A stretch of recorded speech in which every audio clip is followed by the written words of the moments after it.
case briefs, and so much more. LSData's got what you're looking for.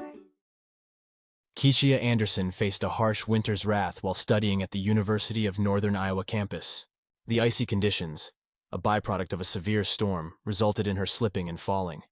An unfortunate situation that unleashed a complex legal battle.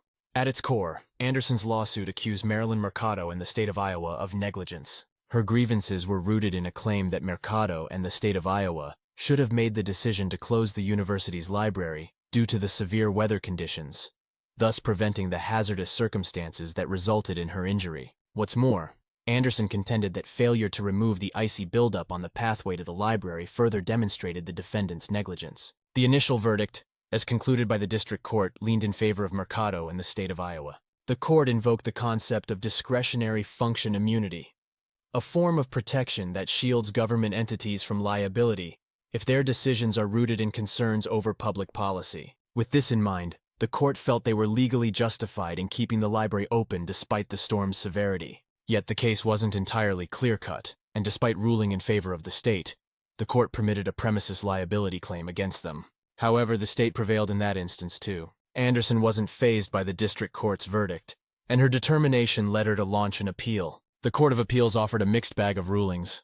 Whilst they unanimously agreed with the district court in terms of the premises liability claim, they belied the previous verdict concerning discretionary function immunity. The Court of Appeals argued that the decision to keep the library open was not cocooned in the blanket of discretionary function immunity, calling into question whether policy considerations were present in the formation of Mercado's decision. What's more, the Court of Appeals decided to confer the protection of discretionary function immunity upon the defendants, concerning their failure to close the library due to intense weather conditions. They also ruled in favor of the district court's original instructions to the jury about the state's part in the Anderson's premises liability claim. After examining the findings of the Court of Appeals, the original verdict was vacated, leaving the district court's judgment intact. Case briefs, and so much more.